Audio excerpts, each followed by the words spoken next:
गंडांक क्षेत्र एक बहुत ही महत्वपूर्ण क्षेत्र और संगम है और जल राशियों और अग्नि राशियों के शिखर पर है। इसलिए यदि आपकी जन्म कुंडली में कोई ग्रह गंडांक क्षेत्र में मौजूद है या यदि कोई ग्रह गोचर कर रहा है, खासकर कोई ग्रह अंत दशा या दशा अवधि के दौरान यदि वे गंडांक क्षेत्र से गोचर कर रही हैं, तो आपके लिए इसका अर्थ गहराई से समझना बहुत महत्वपूर्ण है, क्योंकि यह एक चक्र के अंत और परिवर्तनकारी चक्र की शुरुआत का अर्थ हो सकता है।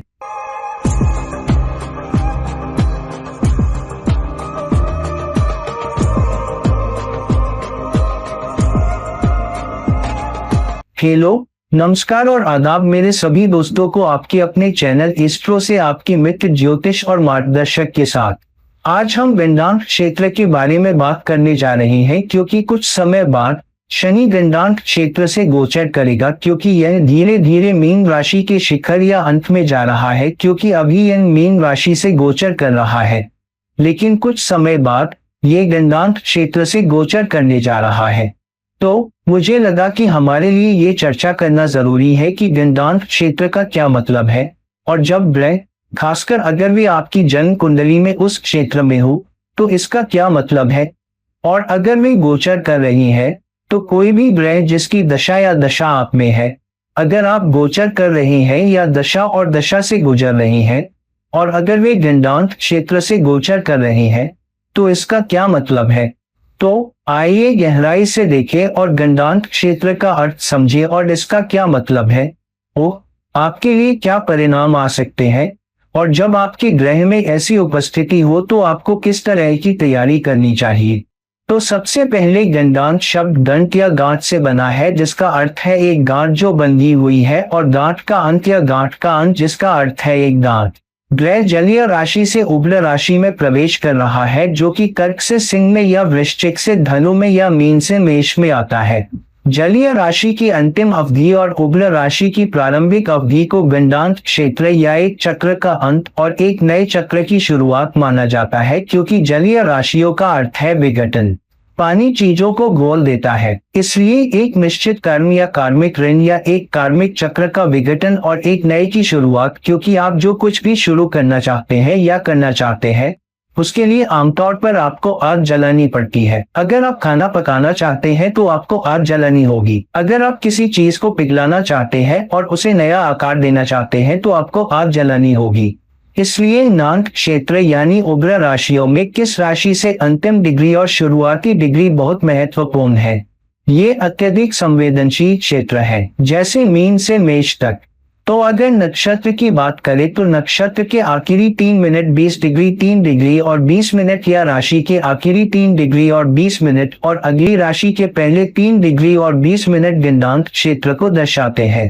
तो मीन राशि से जब आप मेष राशि में प्रवेश कर रहे होते हैं या रियाती से अश्विनी राशि में प्रवेश कर रहे होते हैं, तो यह सबसे तीव्र गंडांक क्षेत्र माना जाता है, क्योंकि मीन राशि चक्र का अंत है, जहां मेष राशि नए चक्र की शुरुआत करती है। फिर कर्क राशि से सिंह राशि में प्रवेश करना, जिसका अर्थ है अष्टक नक्षत्र से म नक्षत्र में प्रवेश करना, और फिर वृश्चिक राशि से धनु राशि में प्रवेश करना, जिसका अर्थ है ज नक्षत्र से मूल नक्षत्र में प्रवेश करना भी बहुत महत्वपूर्ण है। गंडांक क्षेत्र वह हिस्सा है जिसे जलीय राशि से अग्नि राशि में परिवर्तन माना जाता है। तो जैसा कि हमने कहा, जल राशि के 3 डिग्री 20 मिनट जल राशि के अंत और अग्नि राशि के पहले 3 डिग्री 20 मिनट। तो ये महत्वपूर्ण गंडांक क्षेत्र है। हालांकि इन जल राशियों की अंतिम डिग्री और अग्नि राशि की पहली डिग्री सबसे महत्वपूर्ण और सबसे अधिक परिवर्तनकारी होती है और एक चक्र के अंत और दूसरे की शुरुआत का गठन करती है। इसलिए यह बहुत महत्वपूर्ण है कि यदि आपके जन्म चार्ट में ग्रह कर्क और सिंह या वृश्चिक और धनु या मीन और मेष के बीच किसी भी गंडांक क्षेत्र में है, तो आपको बहुत ध्यान देने की आवश्यकता है कि ग्रह की उपस्थिति का गहरा अर्थ क्या है और ग्रह की गरिमा क्या है। इसलिए प्रतीकवाद बहुत महत्वपूर्ण है। दूसरा, यदि ग्रह गंडांक क्षेत्र से गोचर कर रहा है जबकि ग्रह की त्रिशा या अंतर्दशा चल रही है, तो भी यह महत्वपूर्ण है कि आप समझें कि गंडांक क्षेत्र का क्या अर्थ है, प्रतीकवाद का क्या अर्थ है। तो जैसा कि हमने कहा, पानी विघटन या अंत है या कुछ चीजों का विघटन है जो किसी नई शुरुआत को दर्शाता है। तो जब आप पानी में कुछ बोलते हैं तो आप कुछ बना रहे होते हैं, चाहे आप खाना बना रहे हो या सफाई कर रहे हो या कुछ और आग शुरुआत है। यह पुनर्जन्म का भी निर्माण करती है। तो पानी आपके अवचेतन अंत है, कर्म के बोझ का अंत, विघटन और इसी तरह। जबकि आग नई क्रिया है, पुनर्जन्म, नई पहचान की भावना या प्रज्वलन। तो गांठ अनसुलझे कर्मों की एक उलझन है, जहां विघटन प्रज्वलन से मिल रहा है, जहां अंत एक नई शुरुआत से मिल रहा है। इसलिए गंडांत या गांठ जिसका यह प्रतिनिधित्व करता है वह बहुत महत्वपूर्ण है। तो गंडांत क्षेत्र में ग्रह अनसुलझे कर्म पैटर्न को लेकर चलते हैं जो कुछ खास चीजों में अस्थिरता पैदा कर सकते हैं। आप जानते हैं कि इसका एक अर्थ अस्थिरता या संकट या भ्रम है, लेकिन यह आध्यात्मिक जागृति, मुक्ति, समस्याओं के समाधान, नए संकल्पों की शुरुआत और समस्या के समाधान के बाद कुछ नया शुरू करने के लिए गहरे अवसर भी लाता है। इसलिए ग्रहों का सामान्य प्रभाव शुरुआत में अस्थिरता और अस्थिरता होगी, जिससे कुछ उतार चढ़ाव भी आएंगे और कभी कभी ग्रह की ऊर्जा भी बहुत तर्कहीन हो जाएगी। इसलिए दंडाक जिस कर्म गांठ का प्रतिनिधित्व करता है वह सभी पिछले जीवन के अनसुलझे मुद्दे भी हैं जो अचानक सामने आ सकते हैं, खासकर अगर वे किसी ग्रह के महत्व या गरिमा या विस्थापन से जुड़े हों। उदाहरण के लिए, अगर ये दिग्ना स्वामी है, अगर ये दशा स्वामी है, या अगर ये उदाहरण के लिए सार्डिस सती है और शनि दंडांत क्षेत्र से गुजर रहा है और इसी तरह। इसलिए आमतौर पर दंडांत क्षेत्र में मौजूद ग्रह या दंडांत क्षेत्र से गुजरने वाला ग्रह खासकर ग्रह की दशा के दौरान अधिक मनोवैज्ञानिक दबाव भी ला सकता है। अस्थिर या बेचैन महसूस करना या बहुत चिंतित होना, या आपको लगता है कि चीजें अवरुद्ध है, चीजें अनसुलझी है, चीजें आगे नहीं बढ़ रही है और इसलिए ये संकट परिवर्तन की आवश्यकता ला सकता है। एक चक्र का अंत और नए की शुरुआत। इसलिए परिवर्तन या एक नए चक्र की शुरुआत के साथ ग्रह व्यक्ति को इन पाठों का सामना करने के लिए मजबूर करता है। हालांकि परिपक्वता और ज्ञान के साथ ये तरीके जिन्हें आप सुझाने की कोशिश कर रही हैं, आपको आध्यात्मिक शक्ति और क्षमता और उन्हें हल करने में सक्षम होने के लिए ज्ञान भी दे सकते हैं। तो आइए ग्रह दर ग्रह देखें कि ये प्रभाव क्या हो सकते हैं। तो उदाहरण के लिए, यदि सूर्य गंडक क्षेत्र में है, जिसे हमने जलीय राशि के अंत और अग्नि राशि की शुरुआत के बीच कहा था, तो मुख्य विषय क्या है? सूर्य आपकी पहचान, आपकी आत्मा के उद्देश्य, यहाँ तक कि आपकी गौरव, आपकी गरिमा या अधिकार या नेतृत्व या जिम्मेदारी लेने का प्रतिनिधित्व करता है। तो सूर्य का मुख्य विषय पहचान का संकट है, जो तब आता है या परिलक्षित होता है जब सूर्य गंडक क्षेत्र से गुजर रहा होता है। तो आत्मा का उद्देश्य तुरंत प्रकाश में आता है और आधिकारिक व्यक्ति, वरिष्ठ, वे लोग जो आपसे श्रेष्ठ हैं, वे भी प्रश्न में आते हैं। तो अभिव्यक्ति क्या है? परिणाम क्या है? आमतौर पर एक व्यक्ति को लग सकता है कि अहंकार बढ़ सकता है या आपका अहंकार बहुत नाजुक हो सकता है, इसलिए आप आसानी से परेशान हो जाते हैं। कोई कुछ कहता है तो आप तुरंत बेचैन हो जाते हैं। आपने ऐसा क्यों कहा? आपने मेरे गौरव को ठेस पहुंचाई है, वगैरह। तो संघर्ष पहचान के लिए हो सकता है। आपको पहचाना नहीं जा रहा है। आपके वरिष्ठ, बॉस या आपके पिता आपके प्रयास को नहीं पहचान रहे हैं और कह रही है कि आप पढ़ाई नहीं करते, आप यह नहीं करते, आप वह नहीं करते। तो एक निश्चित बेचैन खोज है, या उस दिशा में बढ़ने का प्रयास है, या अपने सच्चे उद्देश्य को समझने के लिए उस दिशा में जाना है। तो कभी कभी एक व्यक्ति जिसका बेटा दंडाक क्षेत्र से गुजर रहा है, यह संकेत दे सकता है कि आप शक्ति का दुरुपयोग कर रहे हैं, या आप किसी और के अधीन आ रहे हैं जो शक्ति का दुरुपयोग कर रहा है और आपको कुचला जा रहा है।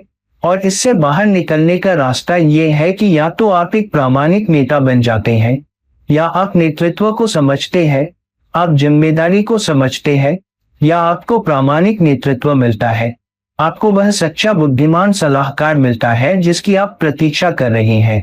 तो कर्तव्य के साथ संरेखन, धर्म के साथ संरेखन, जिम्मेदारी के साथ संरेखन तब भी आता है जब सूर्य जलीय राशि से अग्नि राशि में दंडाक क्षेत्र में प्रवेश करता है, और यह मुख्य रूप से कुछ बेहतर हासिल करने में सक्षम होने के लिए अपने अहंकार को आत्मसमर्पण करने का गठन करता है। अब अगर चंद्रमा या चंद्र दंडाक क्षेत्र से जलीय राशि से अग्नि राशि में जा रहा है, तो मुख्य विषय क्या है? वह कौन सी चीज है जिस पर ध्यान दिया जाता है? यह अत्यधिक भावनात्मक अस्थिरता या भावनात्मक उथल पुथल का समय हो सकता है, जहां कुछ ऐसी स्थितियां हो सकती हैं, कुछ ऐसे विकल्प जो आपको लेने होंगे जो आपके भावनात्मक हिस्से या भावनात्मक स्थिति को भी सवालों के घेरे में या ध्यान में लाते हैं। तो कुछ बेचैनी हो सकती है, माँ के साथ कुछ समस्याएं हो सकती है, देखभाल करने, सहानुभूति रखने में कुछ समस्याएं हो सकती हैं। तो ये समस्याएं भी आ सकती है या आपको इन समस्याओं का सामना करना पड़ सकता है जहां आपको अपनी क्षमता दिखाने की आवश्यकता होती है। तो मुख्य परिणाम, मुख्य अभिव्यक्ति यह है कि शुरुआत में आप चिंतित महसूस कर सकते हैं, आप चिंता के दौर से गुजर सकते हैं, भ्रम हो सकता है, मन में कुछ गड़बड़ हो सकती है। तो किसी ऐसे व्यक्ति पर आपकी भावनात्मक निर्भरता बढ़ सकती है जिसके आप करीब हैं। आप इस दौरान अति संवेदनशील हो सकते हैं। कोई और भी सोच सकता है और आपसे कह सकता है कि आप इतनी जल्दी क्यों भड़क जाते हैं। तो शुरुआती आघात भी प्रकट हो सकता है।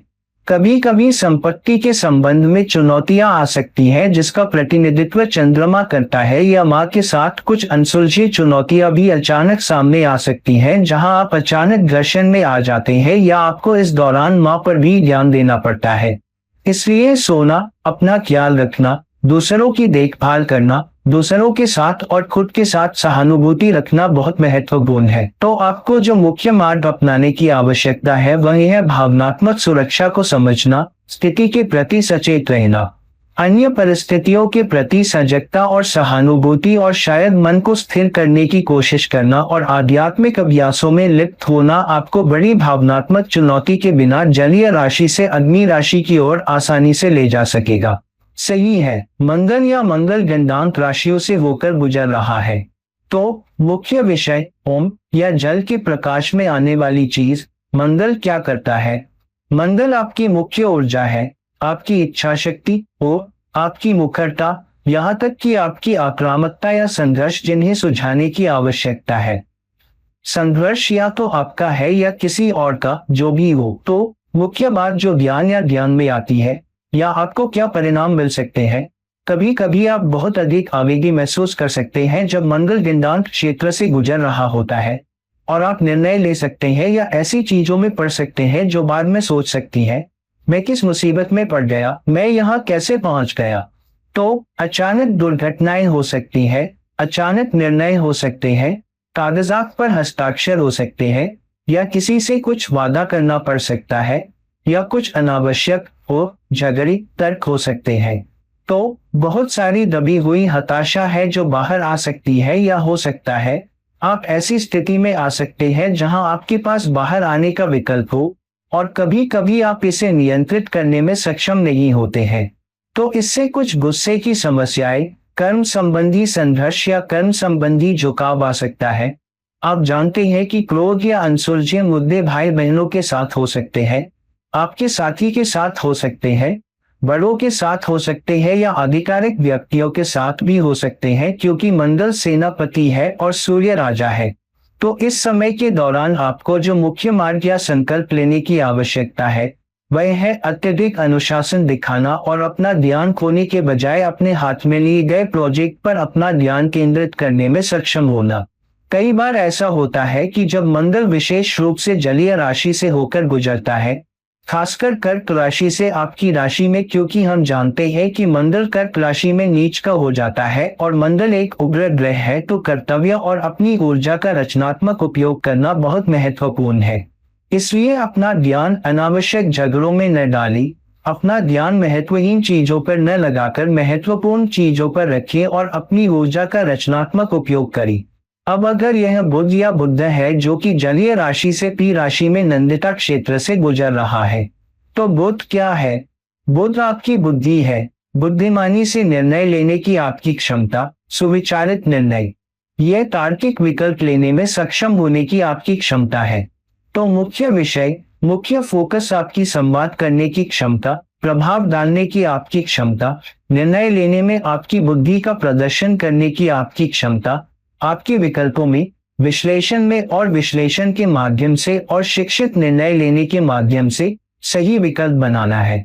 तो जब बुध आपकी जन्म कुंडली में गंडांक क्षेत्र में हो, या बुध की दशा चल रही हो और वह गंडांत क्षेत्र से गोचर कर रहा हो, या आपकी कुंडली में गंडांत क्षेत्र में मौजूद हो, तो उस दौरान आपको इन समस्याओं या परिस्थितियों का सामना करना पड़ सकता है, जिससे आपकी बातचीत, बुद्धि, निर्णय लेने की क्षमता, चुनाव करने की क्षमता, शिक्षा संबंधी निर्णय लेने की क्षमता, सभी पर दबाव पड़ सकता है। इसलिए कभी कभी मन उलझा हुआ महसूस होता है, क्योंकि गंडांत क्षेत्र के कारण गलतफहमी हो सकती है। कभी कभी अनन्य और कभी कभी टालमटोल की स्थिति भी हो सकती है। लेकिन ये कुछ शानदार और परंपरागत विकल्प और निर्णय भी ले सकता है, और रचनात्मकता भी आ सकती है। लेकिन साथ ही बहुत सारी परेशानियां भी हो सकती हैं, जिन्हें आपको सुलझाना होगा, या उनका ध्यान रखना होगा, या संवाद करने में सक्षम होना होगा, या शिक्षित बौद्धिक निर्णय लेने में सक्षम होना होगा, ताकि इस समस्या का समाधान हो सके। तो इस दौरान मुख्य रास्ता है स्पष्ट संवाद या स्पष्ट संवाद पर ध्यान केंद्रित करना, या दूसरों के साथ सीधे, प्रत्यक्ष और सहानुभूतिपूर्ण संवाद करने का प्रयास करना, ताकि गलतफहमी कम हो। ये तब और भी महत्वपूर्ण हो जाता है जब आपकी जन्म कुंडली में बुध वक्री हो, या आपकी जन्म कुंडली में बुध वक्री हो और आप दशा से गुजर रहे हो। अपने निर्णयों को तर्क पर आधारित करें और अंतर्ज्ञान पर थोड़ा निर्भर रहें, लेकिन अनुभवजन्य बिंदुओं पर डेटा के आधार पर शिक्षित निर्णय ले और फिर उसके माध्यम से सत्य की ओर बढ़ने में सक्षम हो। इसलिए जब बुध गंडा क्षेत्र में हो तो बहुत अधिक ध्यान लगाना और अपने मन को शांत करना, ताकि आप अपनी बुद्धि का सही उपयोग कर सकें। यदि बृहस्पति या गुरु गंडांत क्षेत्र में हो, या उसकी दशा या अंतर्दशा चल रही हो, जब बृहस्पति और गंडांत क्षेत्र से गुजर रहा हो, या बृहस्पति गंडांत क्षेत्र में हो, और अगर दशरथ दशा चल रही हो, तो मुख्य विषय क्या है? शीर्षी या राशि किस पर ध्यान केंद्रित कर रही है? क्या आपकी आस्था, विश्वास और इस अवधि से सावधानी पूर्वक बुझने या पारगमन करने की बुद्धि है? और गुरुओं, वरिष्ठों, शिक्षकों, गुरुओं के आधार पर बुद्धिमानी से निर्णय लेने की क्षमता है? तो मुख्य विषय और फोकस ये सब है। तो जो परिणाम आपको मिल सकते हैं या जो प्रकट हो सकते हैं, कभी कभी आप ये भी महसूस कर सकते हैं, या आपके विश्वास प्रणाली पर एक प्रश्न चिन्ह हो सकता है, खासकर क्योंकि यह कुछ परिणामों का विघटन है। इसलिए यदि आपका विश्वास मजबूत नहीं है तो आप अपने विश्वास पर सवाल उठा सकते हैं। विश्वास में सवाल आपके धर्म में हो सकता है, एक निश्चित अनुष्ठान में हो सकता है, एक निश्चित निर्णय लेने में हो सकता है, एक गुरु में हो सकता है, एक निर्णय में हो सकता है जो आपको लगता है कि पर्याप्त है या नहीं, मुझे ये लेना चाहिए या नहीं, क्या यह मुझे लंबे समय तक काम आएगा या नहीं। बृहस्पति आमतौर पर मंगल या बुध की तरह अल्पकालिक के बजाय दीर्घकालिक निर्णय लेता है जो आपको आगे बढ़ाएगा।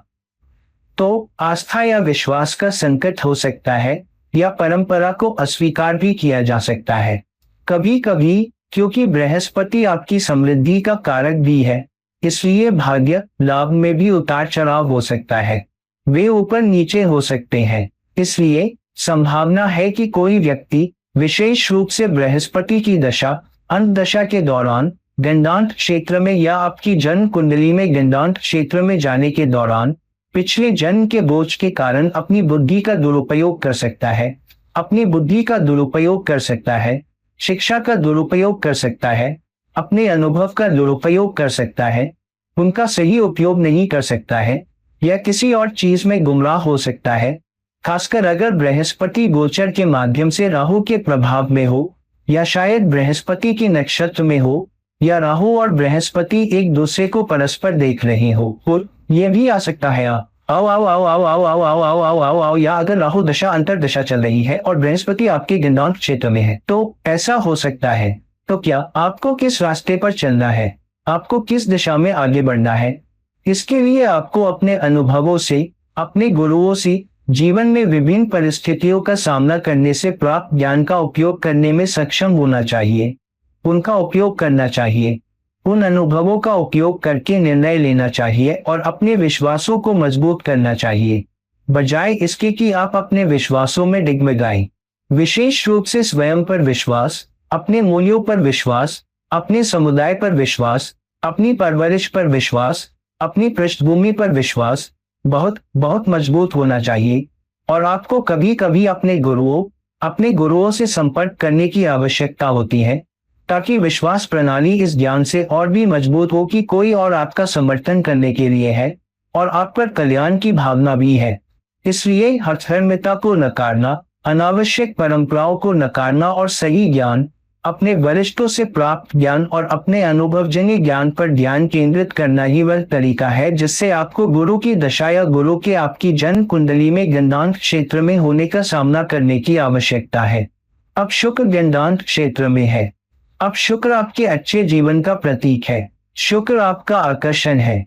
शुक्र आपकी वह क्षमता है जिससे आप न केवल विपरीत लिंग के लोगों पर बल्कि सामान्य रूप से दूसरों पर एक मजबूत प्रभाव छोड़ सकते हैं और अपने व्यक्तित्व को बेहतर तरीके से प्रदर्शित कर सकते हैं।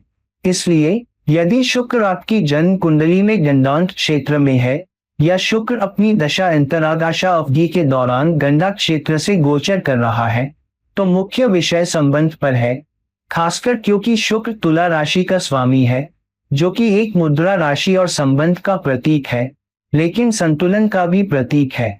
इसलिए संबंध, प्रेम, मूल्य, पोषण, जीवन की गुणवत्ता, यह सब ध्यान में आता है। धन भी ध्यान में आता है। तो इस दौरान जो मुख्य परिणाम सामने आते हैं या आपको किन चीजों का सामना करना पड़ता है, वो ये कि कभी कभी रिश्तों में उथल पुथल मच सकती है या रिश्तों में उतार चढ़ाव आ सकता है, खासकर शुक्र आपकी जन्म कुंडली में गंडांत क्षेत्र में है या आप शुक्र की दशा से गुजर रहे हैं और शुक्र भी गंडांत क्षेत्र से गोचर कर रहा है। तो कभी कभी आप प्यार में असुरक्षा महसूस कर सकते हैं, ईर्ष्या हो सकती है, उसी व्यक्ति का ध्यान पाने के लिए किसी और से प्रतिस्पर्धा हो सकती है। तो कुछ कराटे पैटर्न साझेदारी में, संपत्ति में, सुंदरता में, पोषण में, अंतरंगता में, प्यार में, रिश्ते में दोहराए जा सकते हैं।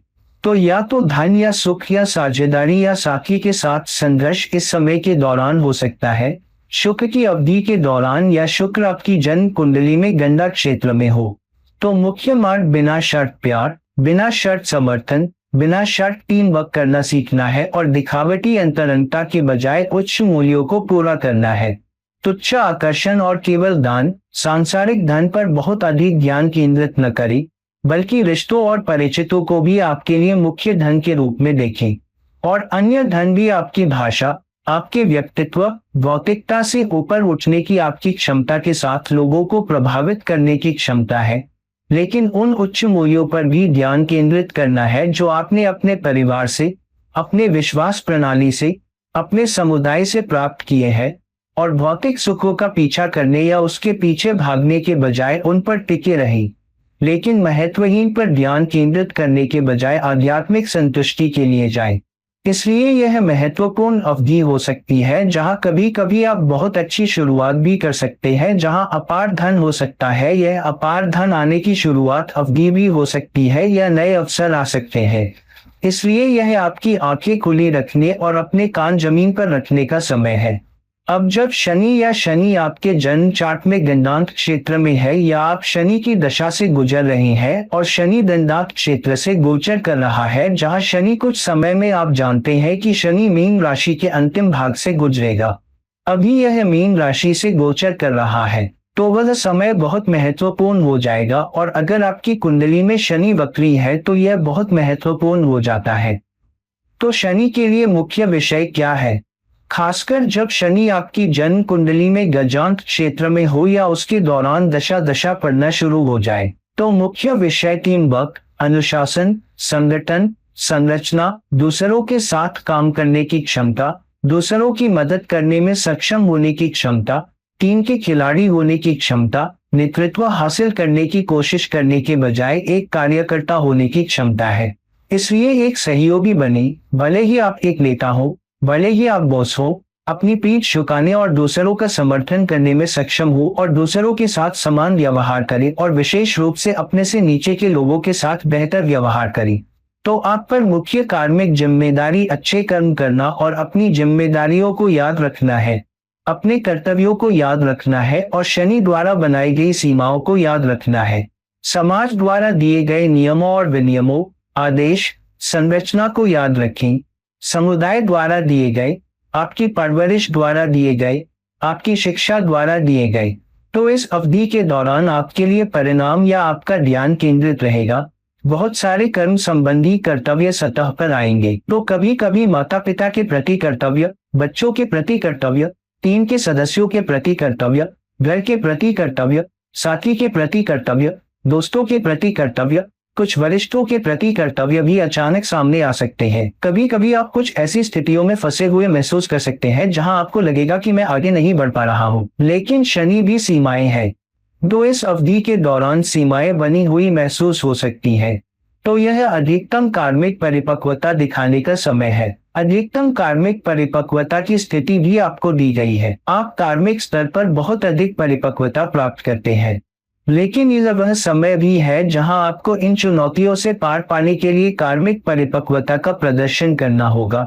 खासकर यदि आप उदय काल या चरम काल या अस्त काल में सार्धती से भी गुजर रहे हैं।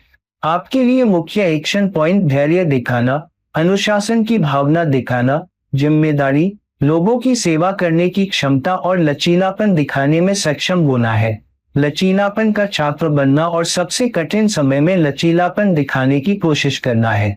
और फिर आप पाएंगे कि सबसे कठिन समय के दौरान जब आप लचीलापन दिखा रहे हैं, तो आप संरचना को व्यवस्थित करनी, दूसरों के प्रति सहानुभूति दिखानी, टीम के खिलाड़ी होनी, अपनी जिम्मेदारी का ख्याल रखने के लिए अपनी पुष्टि दिखा रहे हैं।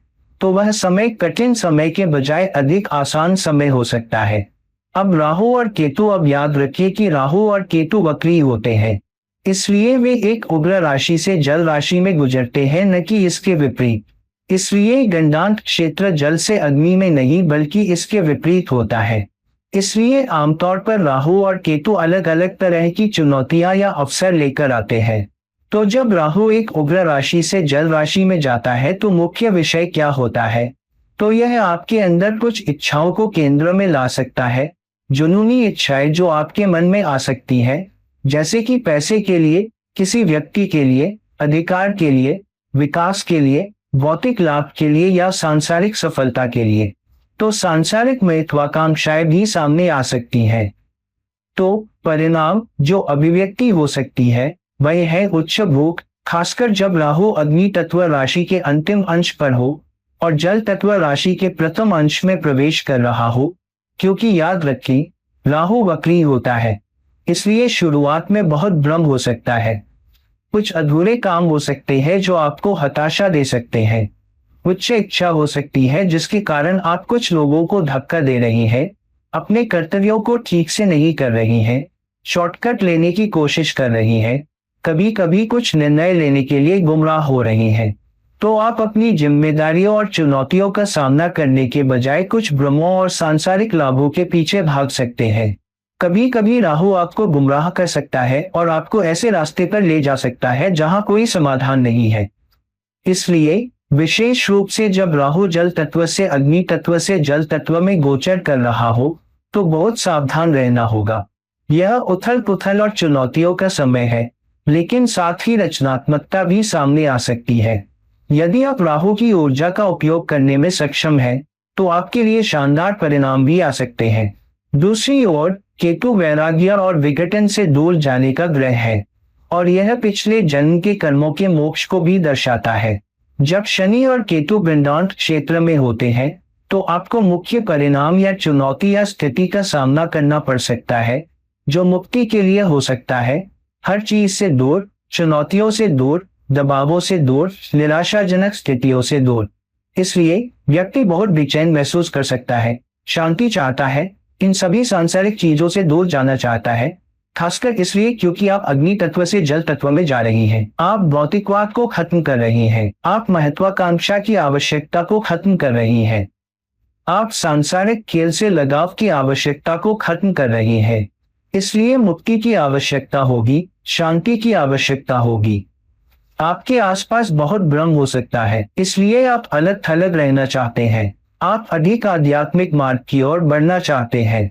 आप जानते हैं कि कई बार आप बहुत भ्रमित भी महसूस करते हैं, लेकिन यह अत्यधिक मानसिक संवेदनशीलता का भी समय है। कुछ अंतर्ज्ञान आपको कुछ होने के बारे में बता सकता है, या ये करो और यह मत करो, इस चीज की ओर मत जाओ, इन कागजातों पर हस्ताक्षर मत करो। इसलिए वे आपको चुनौतीपूर्ण परिस्थितियों से दूर रखने की कोशिश कर सकते हैं। इसलिए पिछले जन्म की प्रतिभाएं भी सामने आ सकती हैं, जिसका प्रतिनिधित्व केतु पिछले जन्म के कर्मों से करता है, वे भी फिर से सामने आ सकते हैं। पिछले जन्म के कर्म ऋण फिर से सामने आ सकते हैं। इसलिए जहां आप नुकसान में हो सकते हैं क्योंकि आपको कर्म ऋण को छोड़ने के लिए त्याग करना होगा। इसलिए आपके लिए ध्यान अपनी अखंडता बनाए रखने और अपनी आध्यात्मिकता बनाए रखने पर है।